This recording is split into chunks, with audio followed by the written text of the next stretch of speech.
Welcome to the Radiology Vault, an open repository for radiology educational content designed for learners and medical professionals. Presented by the Michigan Medicine Department of Radiology. Hello, this is Renal Ultrasound Scanning Fundamentals and Introduction. No disclosures, unfortunately. I do have some acknowledgments, mainly to Danielle Dobbs, who provided the original medical illustrations in this talk. So, renal ultrasound is a very safe and fast way to image the kidneys and the bladder, and it can't be done in isolation. We need to know what the labs are to assess how well the kidneys are functioning, and the clinical context is important to determine what test to even order and to guide radiologists in their interpretation of the imaging findings. Common indications: decreased renal function. For example, the urinary function is poor, so the serum creatinine is high. Hematuria, blood in the urine. Flank pain or lower abdominal or pelvic pain. Diminished urine output. And we're going to focus on the native kidneys today, but also ultrasound is very useful for imaging transplant kidneys. The basic anatomy you know: there are two kidneys, two ureters, one bladder, one urethra, and a little bit more detailed anatomy. The cortex of the kidney is just under the capsule. These are the medullary pyramids. There are vessels coming in between the medullary pyramids we commonly refer to as the arcuate arteries. They're important later. The main renal artery and vein at the hilum. And then the collecting system is divided into minor calyces, the bigger major calyces, kind of into a tree trunk sort of thing, the renal pelvis, and then down the ureter. And the stylized version of the bladder is funny to me because the urine is sparkling, and that's not usually true. And there's not usually a bunch of air in the bladder. That would be if there'd been an intervention, so it's kind of a funny stylized version of the bladder. But it's pretty simple.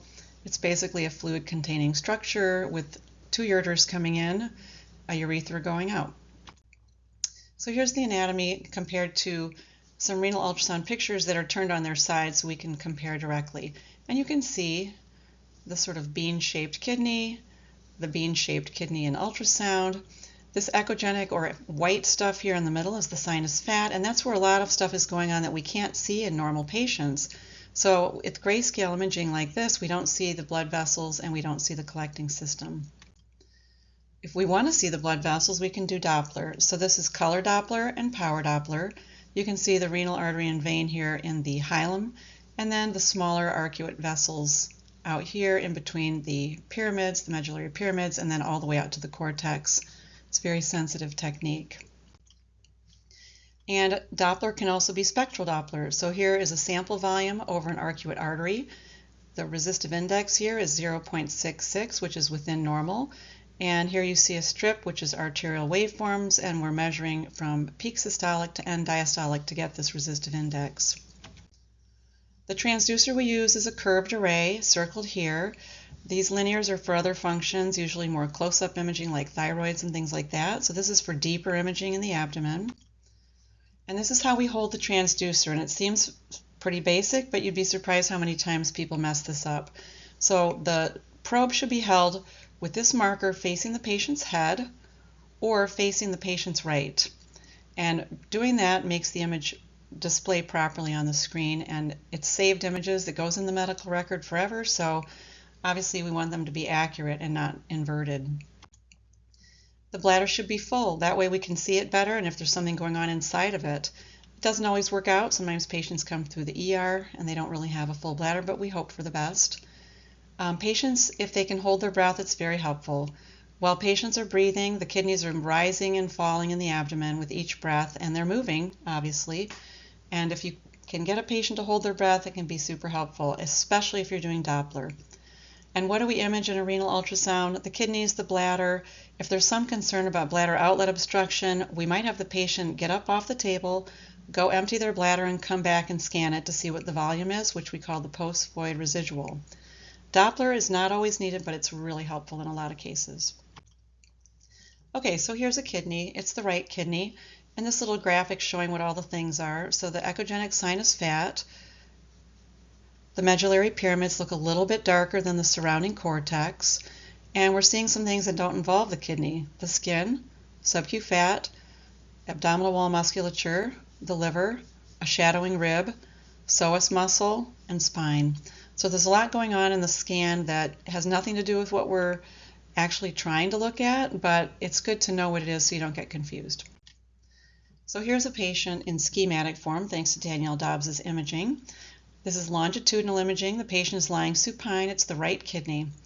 And here's what it should look like in a normal patient, just like we've seen already. Notice that the probe is held sort of sideways at the mid-axillary line and sort of scanning like a flashlight into the abdomen, through the liver, into the kidney. Same thing with transverse imaging, but you'll notice in this transverse picture, the probe is being angled up under the ribs. So a lot of times the kidneys are largely up under the ribs because it's protecting them. And so we have to shine our flashlight under the ribs like this, and so we hold it at a coronal angle. And here you see the transverse image of the kidney.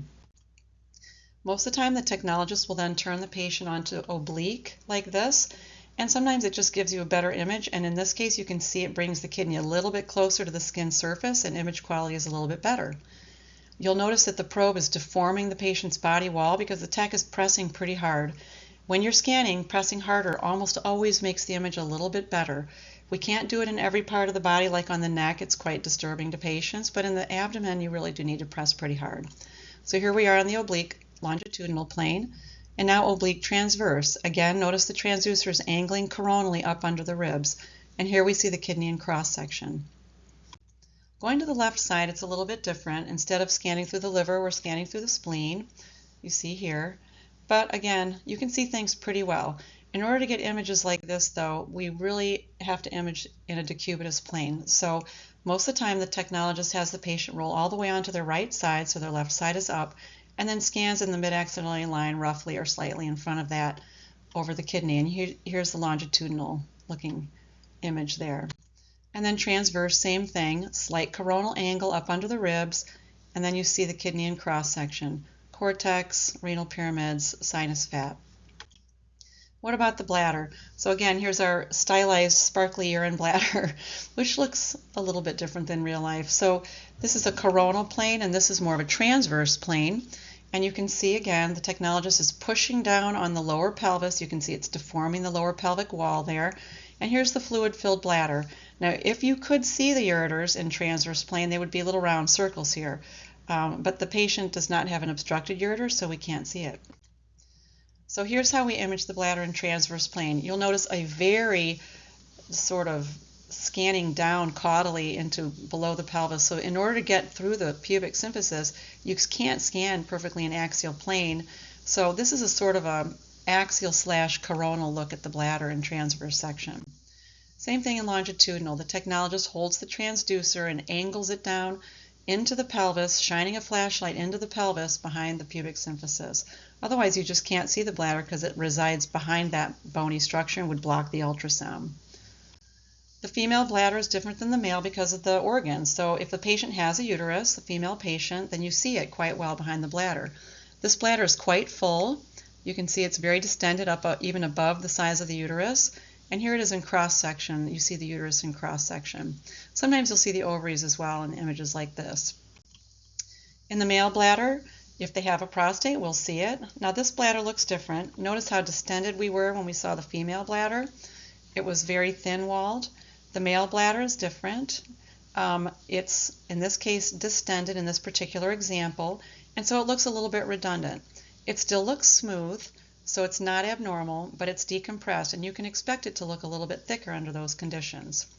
And you'll notice in this particular case, the prostate is quite enlarged and heterogeneous, not uncommonly. So in conclusion, it's very safe and it's very useful to use ultrasound to assess kidneys and bladder, but doing it in the absence of clinical information is pointless. We need to know what's going on with the labs, the clinical history, what the clinical exam showed, if anything, to understand the findings that we see. And being skilled in ultrasound scanning, it may seem redundant because we have such excellent technologists, but it's actually very useful for interpreting imaging, interacting with our technologists when they bring in cases, troubleshooting difficult cases, and if you're an interventionalist, for guiding procedures. Thanks very much.